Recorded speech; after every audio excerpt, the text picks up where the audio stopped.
No dia 6 de dezembro de 1978, na cidade de Torriglia, um povoado próximo à cidade de Genova, na Itália, Pier Fortunato Zanfretta, na época guarda de uma empresa privada de segurança, fazia sua patrulha rotineira próximo à fazenda Nossa Casa de Propriedade de Ettore Righi. A noite era fria e a estrada estava coberta por uma fina camada de gelo. Zanfretta dirigia um Fiat 126 que, sem motivo algum, simplesmente parou. Motor, luzes e rádio falharam todos ao mesmo tempo. Naquele mesmo instante, Zanfretta pôde observar no jardim da casa de Ettore estranhas luzes se movendo.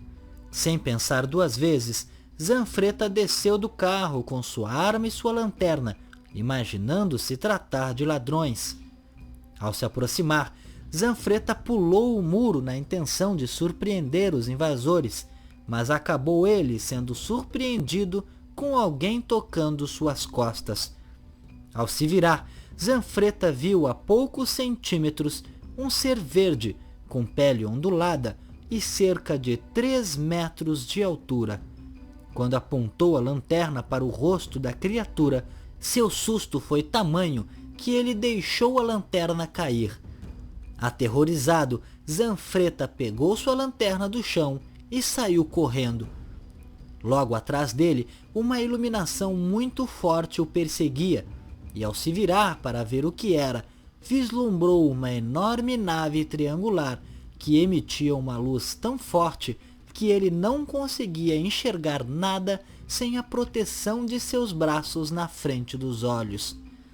A nave emitia uma espécie de apito, além de um calor intenso que tomou conta de toda a área. Ao chegar em seu carro, Zanfretta se comunicou com o centro de operações da companhia de segurança. Quem lhe atendeu foi Carlo Tocalino. Eram cerca de 00:30 e Tocalino ouviu os apelos aterrorizados de Zanfretta, informando que eles eram horríveis e que não eram humanos. Após um breve comunicado, o contato se encerrou. O tenente Giovanni Cassiba, chefe do serviço de segurança, enviou 2 guardas até o local para averiguar o que estava acontecendo. Eram eles Walter Lauria e Raimundo Macia. Ao chegar no local, Zanfretta estava caído em frente à casa e, quando foi abordado por seus colegas, teve uma estranha reação. Zanfretta estava confuso e apontava a lanterna e a arma para os guardas. Walter e Raimundo tiveram que desarmar e imobilizar Zanfretta. O mais estranho é que a dupla relata que o portão da casa estava fechado e, apesar da noite gélida, tanto as roupas de Zanfretta quanto o ambiente naquela área estavam quentes. A polícia militar italiana foi chamada e iniciaram uma investigação do caso. Logo que chegaram ao local, os policiais descobriram uma marca na parte de trás da fazenda, como se um grande objeto de peso considerável tivesse pousado ali. Além disso, havia também 2 marcas no pasto com cerca de 3 metros de diâmetro cada uma. Ambas tinham a forma de uma ferradura. Antônio Nucci, comandante da estação em Torriglia, declarou que não haviam razões para duvidar de Zanfretta. Somado a isso, Antônio conhecia bem o guarda e sabia que ele não inventaria uma história como aquela. Na investigação, Antônio ainda descobriu que naquela mesma noite e horário, 52 residentes de Torriglia avistaram uma estranha luz se deslocando em direção à fazenda.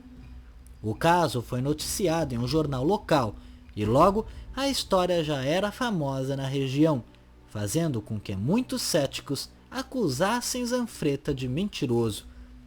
Orientado pelos investigadores do caso, Zanfretta se submeteu à hipnose pelo Dr. Mauro Moretti, um psicoterapeuta, membro da Associação Médica de Hipnose. A sessão ocorreu no dia 23 de dezembro daquele mesmo ano e descobriu-se que Zanfretta havia sido abduzido pelos seres naquele dia. Ele foi capaz de descrever a fisionomia dos rostos dos alienígenas.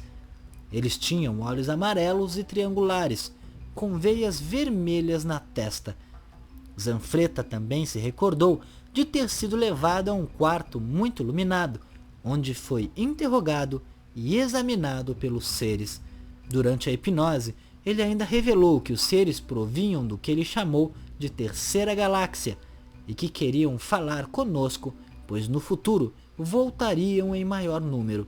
Apesar do diálogo, os extraterrestres não falavam italiano e se comunicaram o tempo todo através de um dispositivo que traduzia suas linguagens.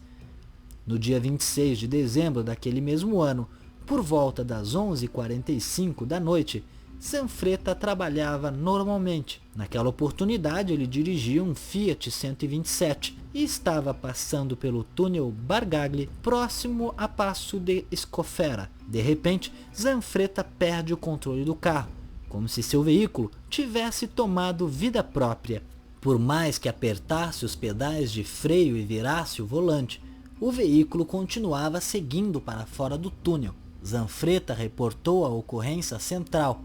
Para piorar, a neblina densa que havia na estrada dificultava sua visibilidade. Depois de se deslocar cerca de 1,5 km naquela situação, o carro parou abruptamente e Zanfretta vislumbrou uma forte luz logo à sua frente. Em desespero, ele informou por rádio a central sobre a luz e que iria sair do local. Zanfretta e seu carro foram encontrados às 1h10 da madrugada pelo policial sargento Emanuele Travenzoli, em um campo próximo à estrada. Emanuele conta que, apesar da chuva forte que caía naquele momento, as roupas e o cabelo de Zanfretta estavam secos e quentes. Além disso, Zanfretta foi encontrado em estado de choque, repetindo que ele deveria ir com eles, mas não queria ir, não queria abandonar seus filhos. A equipe de investigação da polícia foi chamada e, para sua surpresa, apesar do carro ter sido exposto a horas de chuva e o clima ser de bastante frio, a lataria do carro estava quente, assim como o seu interior. Ao lado do veículo ainda haviam marcas de pés desproporcionalmente grandes, com cerca de 50 centímetros de comprimento por 20 centímetros de largura.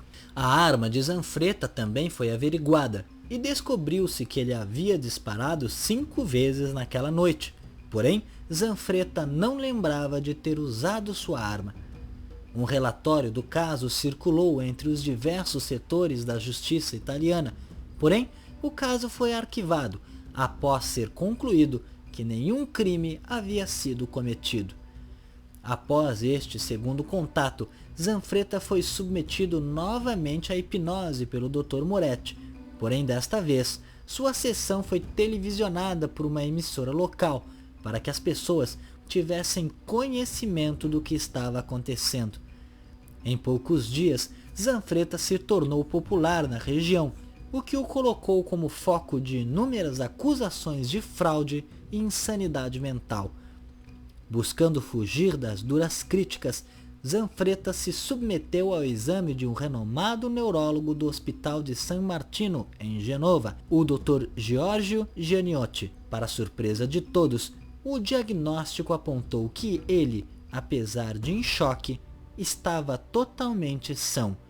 Zanfretta ainda se submeteria a mais exames, desta vez pelo Dr. César Mussati, em um famoso programa de televisão da época chamado Portobello.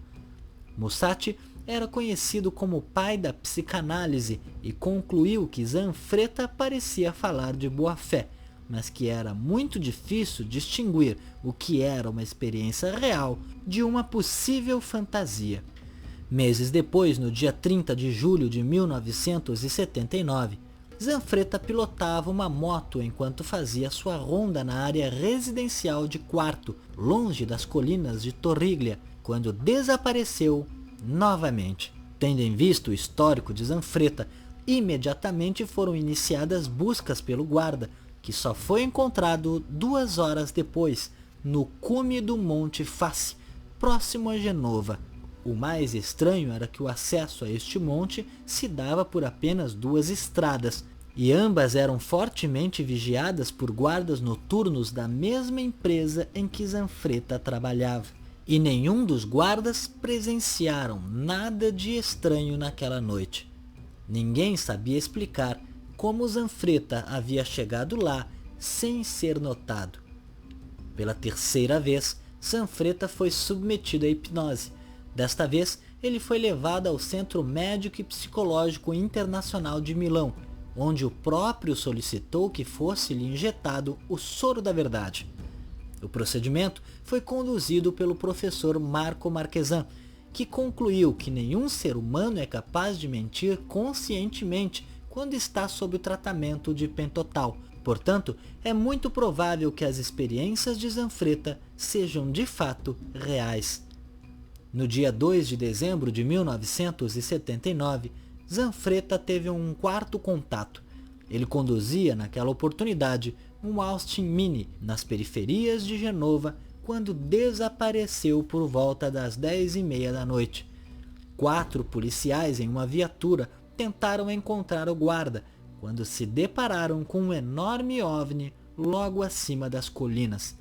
De repente, uma nuvem cheia de luzes apareceu logo acima da viatura. Naquele momento, motor, luzes e rádios do veículo falharam e todos os policiais aterrorizados saíram correndo. O único a ainda esboçar uma reação foi o tenente Caciba, que disparou algumas vezes contra o objeto. Após os disparos, as luzes do objeto se apagaram e vagarosamente deixaram o local. Um dos policiais envolvidos no incidente, Germando Zanardi, ficou tão desestabilizado que cometeu suicídio poucos meses depois. No dia seguinte, 3 de dezembro, Zanfretta foi novamente colocado sob hipnose pelo Dr. Moretti, quando se descobriu o que havia ocorrido na noite anterior. Por volta das 9h30 da noite, Zanfretta havia parado para abastecer seu veículo, quando ouviu alguém lhe chamar. A voz vinha de um local escuro e o guarda resolveu ir até lá verificar. Ele conta que a voz era gutural e que alguma coisa sem explicação o fazia obedecer à voz que o chamava. Em seguida, a misteriosa voz ordenou que ele dirigisse até um local mais isolado, onde uma pequena nuvem o aguardava. Naquele momento, seu carro teria sido sugado para dentro da nuvem por uma enorme nave alienígena. O homem que lhe dava as ordens se assemelhava a um humano, um pouco mais alto que Zanfretta, sem cabelos e com a cabeça em formato de ovo, vestindo um traje quadriculado por cima de uma espécie de camisa metálica. Dentro da nave, ele foi recepcionado pelos alienígenas verdes de 3 metros de altura que já haviam lhe abduzido das outras vezes. Dentro da nave, Zanfretta viu cilindros transparentes preenchidos com um líquido azul. Em um destes cilindros havia uma criatura que parecia ter o corpo de uma rã. Os seres lhe explicaram que aqueles eram seus inimigos, habitantes de um planeta distante. Nestes cilindros também havia o corpo de um pássaro gigante e de um humanoide que lembrava muito um homem das cavernas. Durante um determinado momento da hipnose, ainda em transe, Zanfretta disse as seguintes palavras: "Onde tem estado?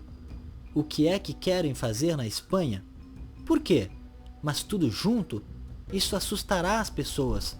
Surpreendentemente, na manhã do dia seguinte, um dentista espanhol chamado Alfredo Sánchez Cuesta foi perseguido por luzes estranhas enquanto dirigia seu veículo na cidade de Guadalajara, na Espanha.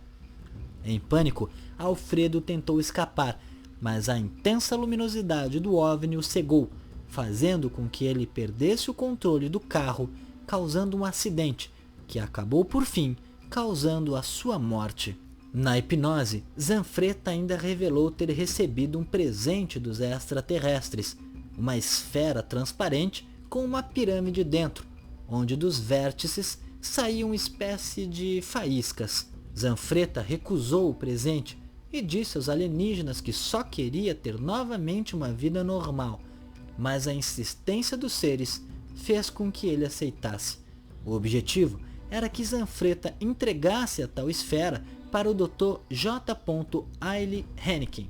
Apesar de Zanfretta nunca ter ouvido falar nessa pessoa, ela realmente existia, porém nunca se pôde comprovar se havia ligação entre Henniken e os alienígenas, e nem se Zanfretta entregou ou não a esfera para ele, já que o próprio não lembrava de quase nada do incidente. Há especulações também que a tal esfera tenha sido escondida por Zanfretta em algum lugar das colinas próximas a Genova.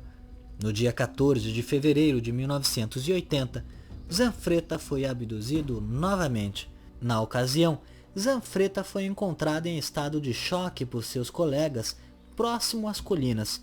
Um morador das proximidades afirmou ter visto, poucos minutos antes do resgate do guarda, uma enorme massa brilhante no céu, em forma de bola de futebol.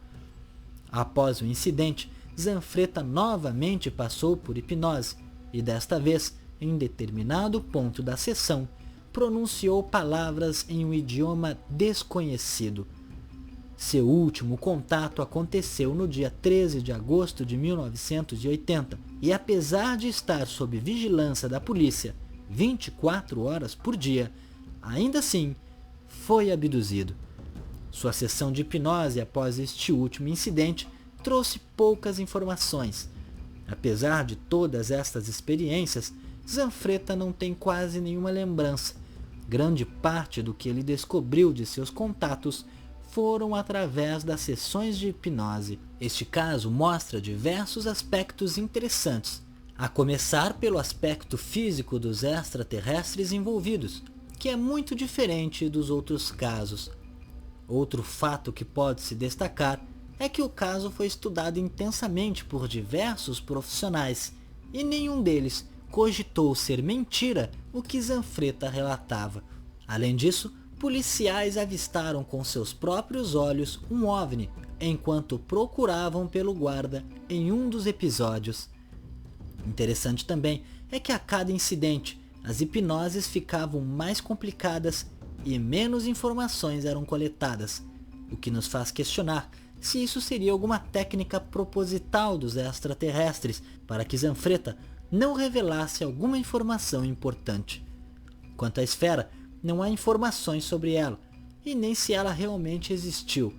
Mas caso seja real, qual seria o seu objetivo? E por que entregar a uma determinada pessoa? Seria Henniken um extraterrestre vivendo entre nós? Um híbrido? Ou um ser humano que compactua com os seres? Outra pergunta que fica é por que os alienígenas voltariam em maior número no futuro? Estariam eles pensando em colonizar a Terra? Ou estariam eles preparando o momento do contato oficial com os terráqueos? Não deixe de comentar. Se gostou, clique em gostei. Não esqueça de se inscrever no canal e curtir a nossa página no Facebook.